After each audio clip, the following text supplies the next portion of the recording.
श्रीगुरुं भगवत्पादं शरण्यं भक्तवत्सलं शिवं शिवकरं शुद्धं अप्रमेयं नमाम्यहम्. காஞ்சி மகாபிரிவா பல இடங்களில் சாதுர்மாசியம் பண்ணிகிட்டே இருக்கா. அதில் 1959ஆம் வருஷம் சென்னைக்கு பக்கத்தில் வானகரம் அப்படிங்கிற இடம், அந்த வானகரத்தில் சாதுர்மாசியம். இந்த வானகரத்தில் இருக்கிறதே பல சுவையான நிகழ்ச்சிகள்லாம் நடந்தது. பரணிமணி அப்படின்னு ஒருத்தர் இருக்கார். அவரோட தாத்தா எல்லாரும் பிரிவா தரிசனத்துக்கு ஒரு சனி பிரதோஷத்தன்னைக்கு போகிறார். சனி பிரதோஷத்தன்னைக்கு சாயந்தரம் ரொம்ப விமர்சையாக பூஜை நடக்கும். மடத்தில் பார்த்தா தெரியும், காஞ்சி மடத்தில் பிரதோஷ பூஜையெல்லாம் ரொம்ப விமர்சையாக இருக்கும். அன்றைக்கி அங்கே போனாக்க மடத்தில் இருக்கிறவா சொன்னால், பெரியவா உள்ளுக்குள்ளே போய் உட்காந்துருக்க அவளோட பர்ணசாலையில் ரொம்ப நேரம் ஆச்சு, இன்னும் திரும்பி வரல, வெளியிலேயே வரல, எங்களுக்கு போய் உள்ளுக்குள்ளே போய் பிரதோஷத்துக்கு நேரம் ஆறுது அப்படின்னு கூப்பிட்றதுக்கு பயமாகவும் இருக்குது, தயக்கமாக இருக்குது, என்ன பண்ணுறதுன்னு தெரில அப்படின்னு எல்லோரும் தவிச்சு நின்றுருக்கா. பிரதோஷத்துக்கு டைம் ஆறுதேன்னு. இந்த பூனைக்கு யார் மணி கட்டுறது அப்படிங்கிறப்பல யார் உள்ளுக்குள்ளே போய் தைரியமாக பெரியவா அந்த பர்ணசாலையில் இந்த கதவை சாத்திருக்கு உள்ளுக்குள்ளே போய் நேரம் ஆறுது அப்படின்னு சொல்ல முடியும்? அந்த பயத்தில் என்ன பண்ணுறதுன்னு தெரியாது தவிச்சுன்னு இருக்கிறது. அந்த பரணிமணி அவர்களோட தாத்தா, அம்மாவோட அப்பா, அவர் ரொம்ப வயசானவர், மடத்துக்கெல்லாம் அடிக்கடி வரக்கூடியவர். அதனால் கூட கைங்கரியம் பண்ணுறவாள்லாம் சொன்னான், மாமா நீங்கள் கொஞ்சம் உள்ளுக்குள்ளே போய் பாருங்கோ, பெரியவா கத்தாலேருந்து உள்ளே உட்காந்துருக்கா, வெளியிலேயே வரல, பூஜைக்கும் நேரம் ஆறுது பிரதோஷ காலத்துக்கு அப்படின்லாம் சொல்கிறது. இவருக்கு ரொம்ப சாது பயந்த சுபாவம்.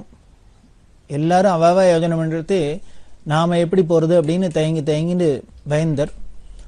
ஆனால் எல்லாருமா கம்பல் பண்ணி நீங்கள் உள்ளுக்குள்ளே போய் பாருங்கோ, பெரியவாள்கிட்ட ஞாபகப்படுத்துங்கோ, கூப்பிடுங்கோ அப்படின்னு சொன்னால், எல்லாரோட அந்த கம்பல்ஷனுக்காகவும் அவர் அந்த தட்டி கதவை அப்படி திறந்துட்டு உள்ளுக்குள்ளே எட்டி பார்த்தார். எட்டி பார்த்தா அவருக்கு என்ன ஆச்சரியம், அங்கே பெரியவா தர்பாசனம் இருக்குது, தண்டம் சாத்தி வச்சிருக்கு, பக்கத்தில் கமண்டலம் இருக்குது, எல்லாம் இருக்குது. ஆனால் பெரியவாளை காணும். பெரியவாளை காணும் உள்ள அப்படின்னு உடனே திரும்பி வந்துட்டார். இந்த கதவை அப்படியே பழையபடி சாத்திட்டு வந்துட்டார். வந்தால் எல்லாத்தையும் சொல்ல, என்ன பெரியவா உள்ளே இருக்காங்க, பெரியவாளை உள்ளேயும் காணும் ஒன்றும் காணும் அப்படின்னு. அவள்லாம் சொன்னா, இல்லையே கர்த்தால உள்ளதானே பண்ணா, உள்ளதானே இருக்கணும் அப்படின்னு. அவரான நான் பார்த்தேன் உள்ளே இல்லைங்கிற. இப்போ இவர் உள்ளுக்குள்ளே எட்டி பார்த்துருக்காரு, ஆசனம் இருக்குது, தண்டக மண்டலம்லாம் இருக்குது, ஆனால் பெரியவாளை காணும். அவளானா பெரியவா உள்ளே தான் போனால், அதுக்கப்புறம் எங்களுக்கு நன்னா தெரியும், எந்தன்னு வெளியில் வரல, எங்கேயும் போகலை அப்படின்லாம் சொல்கிறா. இப்படி சர்ச்சை நடந்துட்டுருக்கு. இப்போ எல்லாருக்கும் ஒரு கவலை வந்துடுத்து, பெரியவா உள்ளே இருக்கா என்ன ஏந்துன்னு வரல அப்படின்னு நினச்சது போக, இப்போ உள்ளேயும் இல்லை அப்படின்னா எங்கே போயிருப்பார், ஏது என்னன்னு விஷயம் புரியலையே அப்படின்னு எல்லாரும் ஒரே கசமச்சன்னு பேச்சு ஆரம்பிச்சுடுத்து. கவலைப்பட்டுன்னு எல்லாரும் என்ன பண்ணேன்னு தெரியாத தவிச்சுட்டு இருக்கிறது. அந்த தட்டிக்கதை திறந்துட்டு பெரியவா வெளியில் வந்தா. பெரியவா வெளியில் வந்தோடனே இங்கே வெளியில் நின்று இப்படி யோஜனை பண்ணிட்டு எல்லாரும் பேசிட்டு இருக்கிறவாளுக்கெல்லாம் ஒரே ஆச்சரியம். இப்போ இந்த பரணிமணி தாத்தா பார்த்தாரு, அவருக்கு ஆச்சரியமா இருந்தது, என்ன நம்ம உள்ளே பார்த்தோம் பெரியவாளை காணோம், ஆனால் எல்லாருமே பெரியவா உள்ளே தான் இருக்காங்கிற, பெரியவாளும் அதுக்கு ஏற்றாப்பில் வெளியில் வராளே அப்படின்ட்டு. அப்படி வெளியில் வந்த பெரியவா அந்த பரணிமணி தாத்தாட்ட, நீ உள்ளே எட்டி பார்த்தியா அப்படின்னு. அவருக்கு ஒரு மாதிரி பயம் வந்துடுத்து. இல்லைன்னு பொய் சொல்ல முடியாது, ஆமாம் எட்டி பார்த்தேன் அப்படின்னு. என்ன பார்த்த அப்படின்னா, இல்லை அதான் இவெல்லாம் பார்க்க சொன்னா, அதனால் பார்த்தேன், பார்த்தா பெரியவாளை காணும் அப்படின்னா. பெரியவாளை காணும்னா நான் இப்போ உள்ளேன்னு தானே வரேன், எப்படி காணாத இருக்கும் அப்படின்னு பெரியவா உடனே கேட்குறா. அவர் சொன்ன, தெரியாது, எனக்கு தெரியல, அதுதான் புதுராக இருக்குது, மர்மமாக இருக்குது. வேற என்ன பார்த்த அப்படின்னா, அங்கே ஆசனம் இருந்தது, தண்டம் சாத்தி இருந்தது, கமண்டலம் இருந்தது, எல்லாம் இருந்தது, ஆனால் ஆசனத்தில் உட்காந்துட்டு பெரியவாளை காணும், நான் பார்க்கல அப்படின்னு. உடனே பெரியவா சிரிச்சுட்டு, நான் அங்கே இல்லைங்கிற, நீ எட்டி பார்த்தேங்கிறத நான் பார்த்ததுனால தானே உள்ளேருந்து வந்து கேட்குறேன், ஏன் எட்டி பார்த்தேன்னு கேட்குறேன், அதுக்கப்புறம் நான் இல்லைன்னா என்ன அர்த்தம் அப்படின்னு. இப்போ இவருக்கு ஒரே குழப்பமாகிடுது, என்ன சொல்கிறது ஏது சொல்கிறதுன்னு தலையை சுற்ற ஆரம்பிச்சுடுத்து. நாம எட்டுமா பார்த்தது உண்மைதான், அங்க இல்லைன்னு பெரியவாள அந்த ஆசனத்துல அங்க இல்லாத இருந்ததும் உண்மைதான், ஆனா பெரியவா அங்கதான் உள்ளேந்து வெளியில வந்ததும் உண்மைதான். இப்படி எப்படி ஒண்ணுக்கு ஒண்ணு முரண்பாடா உண்மையா பல உண்மைகள் இருக்க முடியும்? இதுக்கு என்ன கடைசியில வியாக்கியானம்? வேற ஒண்ணும் இல்லை. அவ எப்பேற்பட்ட யோகீஸ்வரன் அப்படிங்கிறது தெரியுது. அந்த சரீரத்தையே அப்படியே அந்தர்தியானம் பண்ணி கூட மறைச்சிண்டு ஒரு இடத்துலயும் இருக்க முடியும், அவ அதிசூக்ஷ்மமா கூட இருக்க முடியும் அப்படின்னு. அதாவது யோக சக்தியில ஒரு விஷயம் சொல்றது, அணிமா மகிமா லகிமா கரிமா அப்படி எல்லாம் சொல்ற இல்லையா, அஷ்டமா சித்தி அப்படின்னு. அந்த அஷ்டமா சித்தியில இதெல்லாம் அடக்கம். ஒரு இடத்துல இருக்கிறதையே இன்னொரு இடத்துல இருக்கிறது, இன்னொரு இடம்னா இன்னொரு இடம் தான் இல்லை, பல இடங்கள்ல இருக்கிறது, இல்ல இருக்கிறதுலயே ரொம்ப கனமா இருக்கிறது, இருக்கிறதுலயே ரொம்ப பஞ்சு மாதிரி லைட்டா இருக்கிறது, கண்ணுக்கு தெரிஞ்சாப்பலையும் இருக்கிறது, கண்ணுக்கு தெரியாதையும் இருக்கிறது. இதெல்லாம் இந்த அஷ்டமா சித்திகள்ல ஒவ்வொன்றும். அப்பேற்பட்ட அஷ்டமா சித்தீஸ்வரன் பரம யோகீஸ்வரன் பெரியவா அப்படிங்கிறத நிதர்சனமா பக்தர் ஒருத்தர் பார்க்க முடியுமாவே இருந்திருக்கு. அங்க உள்ளுக்குள்ள பார்த்தா அவ ஜபம் பண்ணி இருந்திருக்கா, தியானத்துல இருந்திருக்கா. அப்படி இருந்த பெரியவாளுக்கு அந்த இடத்துல, அதனால்தான் இவருக்கு அந்த உருவம் தெரியல, பார்த்தவருக்கு தண்டம் தெரியுது, கமண்டலம் தெரியுது, இதெல்லாம் தெரியுது. அப்படி ஒரு யோகீஸ்வரன் இந்த வானகரத்தில் இருக்கிறதே அப்படி பெரியவா தரிசனம் கிடைச்சிருக்கு. இது மாதிரி பல சந்தர்ப்பங்கள்ல கிடைச்சிருக்கு. பல பேருக்கு இது மாதிரி நிகழ்ச்சிகள்லாம் நடந்திருக்கு. நூறுனி அனந்தகிருஷ்ண சஷ்டில அப்படின்னு பெரிய பக்தர், மகாமக உபாத்தியாயா பட்டம் வாங்கினவர், காசியில பல்கலைக்கழகத்துல பெரிய உத்தியோகத்துல இருந்தவர், சமஸ்கிருதத்துல சாஸ்திரங்கள்ல பெரிய நிபுணர். அவரோட பொண்ணு செல்லம்மா அப்படின்னு. இந்த அம்மா பெரிய வித்வான் தான். இவாளுக்கும் அவள்லாம் ஒரு தரம் தரிசனத்துக்கு பத்தி இது மாதிரி இருக்கு. பெரியவா ஒரு இடத்துல அடியில எங்கேயோ பூமிக்கு அடியில ஒரு செல்லார் மாதிரி இருக்கு, அண்டர் கிரவுண்ட் மாதிரி இருக்கு, அதுக்குள்ள எங்கேயோ உள்ளுக்குள்ள போய் உட்கார்ந்துட்டு இருக்கா. சில கோவில்கள் அது மாதிரி இருக்கும், அங்க போய் பெரியவா உட்கார்ந்துட்டு இருக்கா. எல்லாரும் உள்ள போய் பார்க்க முடியாது, ஒத்தத்தரா தான் போய் பார்த்துட்டு வெளியில வந்தாதான் இன்னொருத்தர் போய் பார்க்கலாம். கூட்டமானா மேல நிறைய நிரம்பி இருக்கு. அந்த தரிசனத்துக்கு வரத்துக்கு முன்னால இந்த நூறுனி சாட்சிகள் வரத்தே இந்த செல்லம்மா அம்மாவுக்கு உடம்பு சரியில்லாத இருந்தது. அந்த அம்மா நானும் வரத்தான் வரேன் அப்படின்னு பிடிவாதம் பிடிச்சுன்னு வந்தா. அப்பா சொன்னார், மா உனக்கு உடம்பு சரியில்லை, ஜுரமா இருந்திருக்கு, பலகீனமா இருக்க, பெரியவாள்கிட்ட போனாக்க இப்ப தரிசனம் கிடைக்குமா, அப்ப தரிசனம் கிடைக்குமா, இங்க கிடைக்குமா, அங்க கிடைக்குமா, எல்லாம் ஒன்றும் சொல்ல முடியாது. பல மணி நேரம் காத்துட்டு இருக்கிறாப்புல இருக்கும், பல சிரமங்களுக்கு ஆளாக வேண்டியிருக்கும். அதனால நீ இப்போ உடம்பு உனக்கு அசௌரியமா இருக்கிறதுனால நீ இப்போ அங்கே வந்து கஷ்டப்பட வேண்டாம். அப்புறம் என்ன தெம்பு வந்தோன்னா சௌக்கியமா இருக்கிறதே வெளியில வந்து நாம போய் பெரியவாளை தரிசனம் பண்ணிக்கலாம் அப்படின்லாம் சொல்லியிருந்தார். ஆனா இந்த அம்மாவுக்கு அதெல்லாம் கேட்கல, எப்படியானு வந்துதான் ஆகணும் அப்படின்ட்டு அப்பாவோட வந்துட்டா. இன்னும் ஒரு பக்கத்திலேயே துணைக்கி பக்கத்து வீட்டு மாமி அவளையும் அழிச்சுன்னு 2 பேருமா வந்திருக்கா, அப்பாவும் வந்திருக்கு. அப்படி வந்த இடத்துல தான் பெரியவா ஏதோ ஒரு இடத்துக்குள்ள உள்ளுக்குள்ள இடையில உட்காந்துட்டு இருக்கா. என்ன பண்ண, சாஷியல் இவர் பெரிய வித்வானா இருக்கிறதுனால பழகினத்தினால அவர் முதல்ல உள்ளுக்குள்ள போனார். உள்ளுக்குள்ள போய் அங்க பெரியவா உட்கார்ந்துட்டு இருக்கா.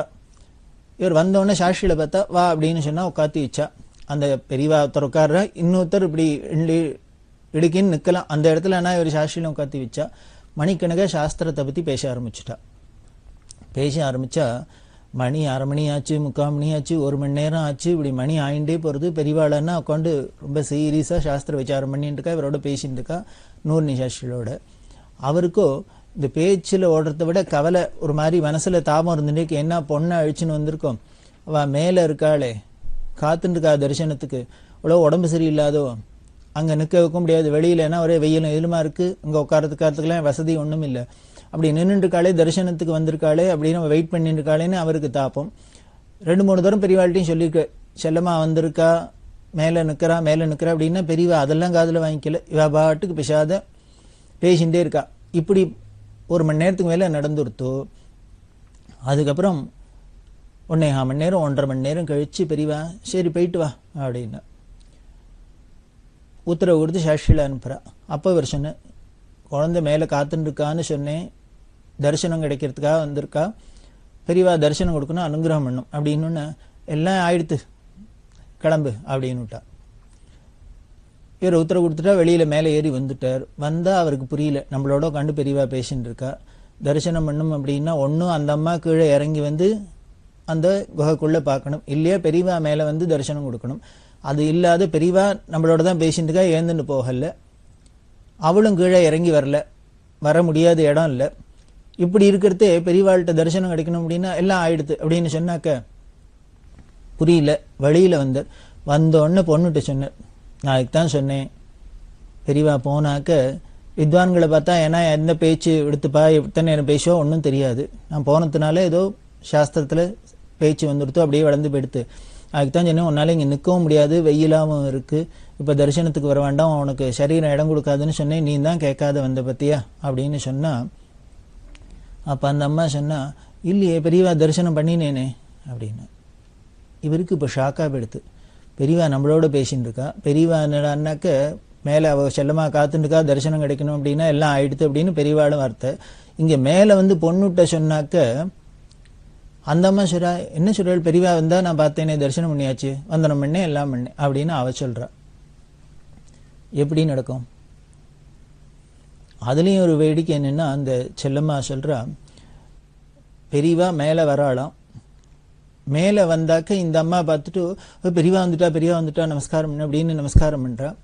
பக்கத்தில் கூட இன்னொருத்தரை துணைக்கு இன்னொரு அம்மாவை அழிச்சுன்னு வந்திருக்கா இல்லையா, அந்த அம்மாட்ட சொன்னா அந்த அம்மா நமஸ்காரம் பண்ணல. இன்னும் அப்படி 10 பேர் கூட இருப்பாளோ இல்லையோ, அப்படி சூழ்ந்திருக்காள்லாம் பார்த்தா ஒத்துரானும் ஒரு ரியாக்ஷன் இல்லை, அவ பாட்டுக்கு விஷாத நின்றுட்டு இருக்கா.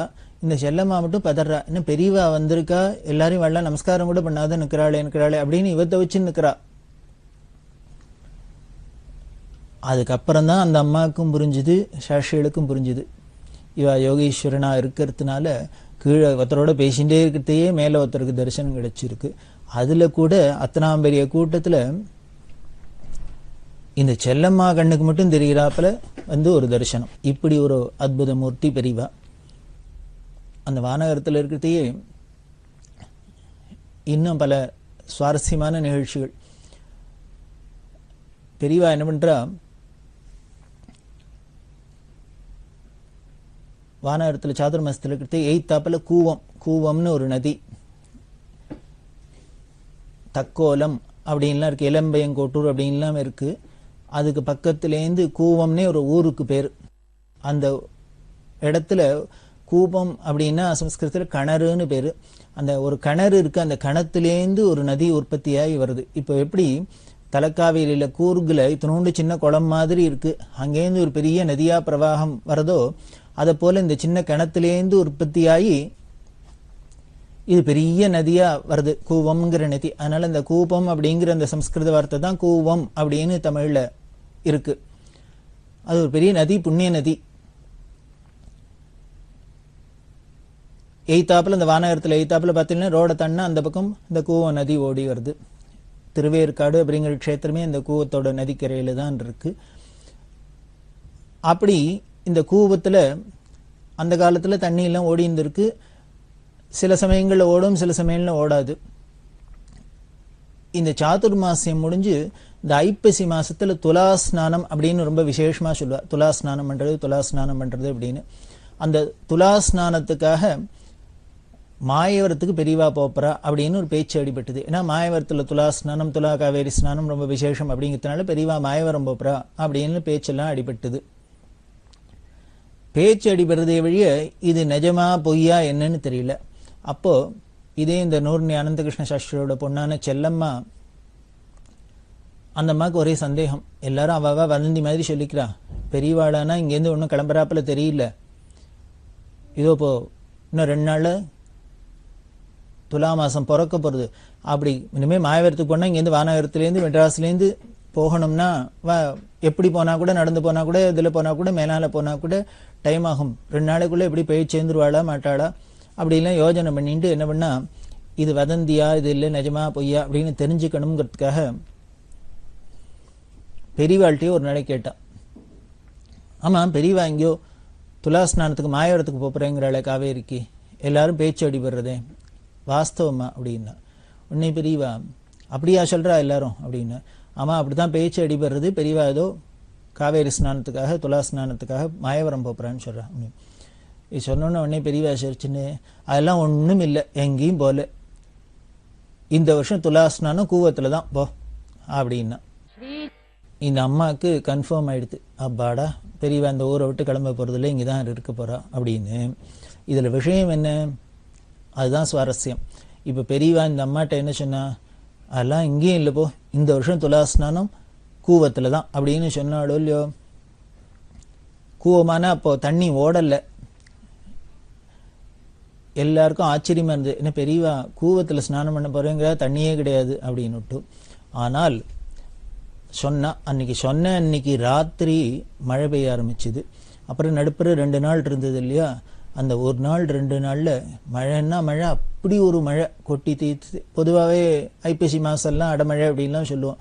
அது மாதிரி அப்படி ஒரு மழையான மழை கொட்டி கூவத்தில் பிரவாகமா 2 கரையும் தொட்டுண்டு தண்ணி ஓடுறாப்புல பிரவாகம் ஓட ஆரம்பிச்சுடுது.